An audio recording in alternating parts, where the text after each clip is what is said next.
यथा नाम ततो गुण, जैसा नाम होगा वैसे गुण होते। धुंधकारी नाम रख दिया। एक जगह और पंडित जी के यजमान पहुंचे, कहने लगे गुरु जी बालक ने जन्म लाओ है, सो को नाम रख दे। तो गुरु जी ने पूछी कौन से दिन जन्म लाओ है, कितने बजे जन्म लाओ। कहने लगो हमें पता नहीं है, परे नाक 100 दिन चढ़ो। तो अब आज के जमाने में परे ना भूले गए आदमी। अबे तो बुजुर्ग बैठे ना तो पता है बखार परे ना नारी। अब तो इतने औजार चल गए हैं, परे ना भूल गए, दाएं कर वो भूल गए, सब भूल। परे नाग दिन चढ़ो तो भूलो भालो आदमी। कहिए बाप पंचांग में देख के रख देना। अब महाराज जी को दिमाग ही काम न करे।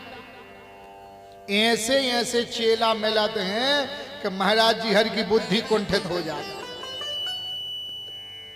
ऐसे ऐसे प्रश्न पूछा था कि महाराज जी हर को दिमाग काम कर वो बंद कर दे। और इतने अच्छे गुरु और चेला नर्मदा जी खो गए। जो भी बता दे हैं नाम कैसो रखोगा।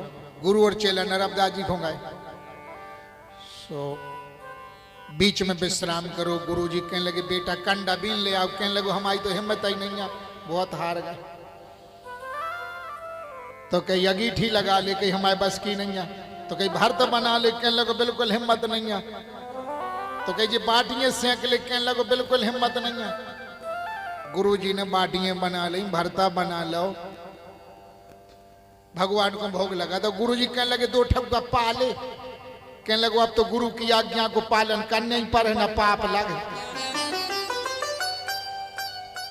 हर बार मना कर रहे, नरक होने जाने पर गुरु जी की आज्ञा को आप उल्लंघन करें और खावे बैठो से पूरी खागा। ऐसे ऐसे चेला, अरे मेरे राम, कई चेला ऐसे मिलत है कि ऐसा लगा दे भगवान अब कछु बतावे चेला हूं कैसे समझा। चेला कहने लगे परे नाग दिन चढ़ो। तो गुरु जी कहने लगे और बेटा सोई है, कही हाउ 2 है। एक को नाम है गुरु जी चितरंजन, दूसरे को नाम है निरंजन। अब एक को नाम रख दे। तो गुरु जी कहने लगे एक होगा चितरंजन, दूसरे होगा निरंजन, इनको नाम रख दे दंत मंजन। दंत मंजन कब उन्हें भूल हो कि क्या गुरु जी जो कोनो नाम है आए कि कार्य मन से नाम रखे जाते। अब मन के नाम कई शेर सिंह, नाहर सिंह, पहाड़ सिंह, गिरधारी, नाव शेर सिंह, कई काय ठाड़े की कुत्ता है भौंक रहा। बाप को नाहर सिंह,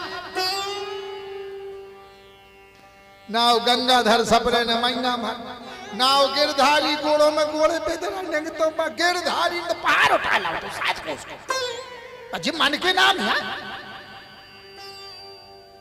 यथा नाम ततो गुण, जैसे नाम रखे जाते वैसे गुण भी होते गए। नाम लग्न के आधार पे, पंचांग के आधार पे रखा जावे तो वैसे गुण होते। वही तो कुंडली होती। कुंडली झूठ नहीं होती, लेकिन कुंडली सही समय हो और सही कुंडली बन जाए। नाम रख दिया धुंधकारी। एक जगह एक बाई कह रही थी गुरु जी अच्छी कथा सुनाई। कजवैया धुंधकारी हमाओ मोड़ा को कथा को दूसरो हाथों के जुआइया है कही। हमने कहा भाई कि जैसी जैसी कथा कही थी वैसे वैसे गुण है हमारे। हमने कि भाई ये जमाने में तो कज्जक में धुंधकारी पैदा हो रहा है। कहीं सिर नहीं झुकेगा तो बेटा झुकवा देगा, बेटा झुकवा देगा। कम लोग हैं जिनका बेटा ऊंचा करवा देगा, वो भाग्यशाली। धुंधली ने अपनी बहन को बुलवा लिया, वो दूध पिलाने लगी। धीरे धीरे धुंधकारी वृद्धि को प्राप्त होने लगा। जिस गाय को फल दिया था, गाय ने बेटा को जन्म दिया जिसके गैया जैसे कान है, दिव्य तेज है। उसका नाम रखा गौकरण। सूत जी महाराज कहते हैं कि यत कालीन तौ जातो तरलव्या तनवा भुवौ गौकर्ण पंडितो ज्ञानी धुंधकारी महाखला। धीरे धीरे दोनों बालक वृद्धि को प्राप्त हुए तो गौकर्ण जी ज्ञानी हैं, ध्यानी हैं, धुंधकारी महाखला। महाखला गौकर्ण जी माता पिता को प्रणाम करते, स्नान करते, ध्यान करते, धुंधकारी बिना नहाए भोजन करता है। अब भक्त कुछ भी खा जाता है, कुछ भी खा जाता है। सात्विक भोजन करोगे तुमसे भजन होगा, सात्विक भोजन नहीं करोगे भजन में मन नहीं लगेगा। गुरु के वचनों पे तर्क कुतर्क, गुरु के वचनों पे काट छाट की बुद्धि पैदा होगी। आजकल लोगों ने इतना बवंडर बनाया है कि वो महाराज जी ने लहसुन प्याज बंद कर दिया, वो महाराज जी ने लहसुन प्याज बंद कर दिया। अरे महाराज जी को क्या लेना देना, हमारे शास्त्रों में तामसी भोजन है। गीता में भी कहा है राजसी तामसी सात्विक। और भोजन से पता लगता है आपकी प्रवृत्ति कैसी है। लहसुन प्याज खाओगे आपसे भजन नहीं होगा, तामसी भोजन है। अब इसकी उत्पत्ति के पीछे मत पड़ो, लहसुन की उत्पत्ति कहां से, प्याज की उत्पत्ति कहां से, इस चक्कर में मत पड़ो। लहसुन प्याज की उत्पत्ति बताएं तो बोलने में शर्म लगती, संकोच लगता है। शास्त्र में प्रमाण है, इसीलिए साधु ब्राह्मण कहते लहसुन प्याज बंद कर। पहले तो खान पान पर सात्विक भोजन करो, जो खाना है वही खाओ, जो खाना नहीं है वो मत खाओ। और वो खाओगे तो बुद्धि कुंठित हो जाएगी, पर भजन नहीं होगा, सत्संग नहीं होगा। और भजन नहीं करोगे, सत्संग नहीं करोगे तो कल्याण कैसे होगा। धुंधकारी कुछ भी खा लेता है। धुंधकारी किसे कहते हैं? जो कुछ भी खा लेवे, कुछ भी बोल देवे, कुछ भी कर देवे, उसे बोलते धुंधकारी।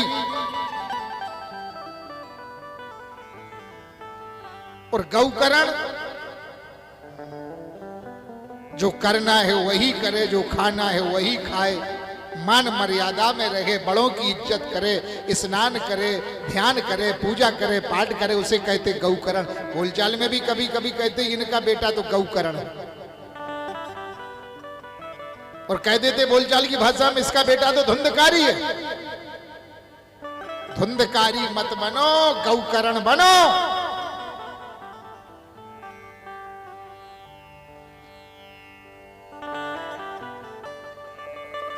गौकर्ण जी माता पिता का सम्मान करते, धुंधकारी जी का आचरण देख करके आत्मदेव दुखी रहते हैं। संत की वाणी याद आई, संत ने कहा था आज पुत्र के लिए रो रहे हो, कल पुत्र के कर्म देखोगे तो रोगे। अब ये बात याद आई, एक दिन रोने लगे आत्मदेव जी और अपने पुत्र गौकर्ण से कहा बेटा गौकर्ण तुम्हारे भैया से हम दुखी रहते हैं।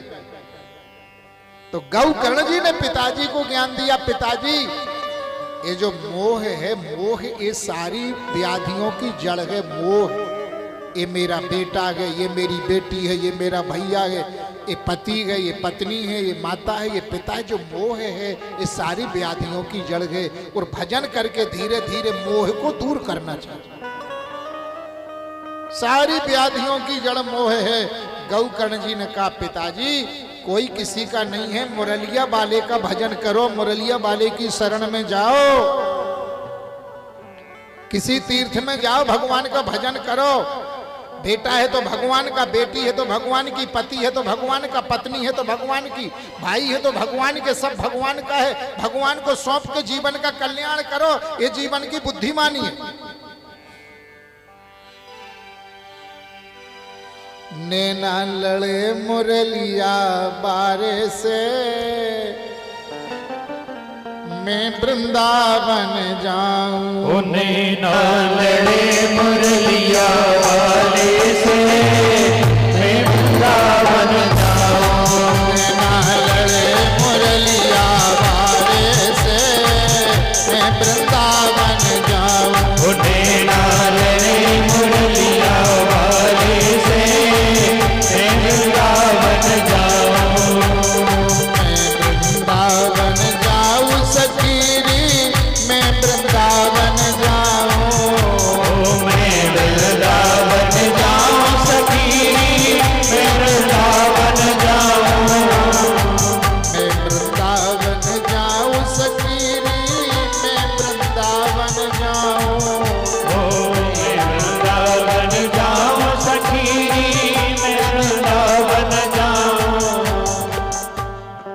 किसको वृंदावन जाना है? किस किस को जाना है? नैना जय हो नैना यारी नैना लड़े मुरली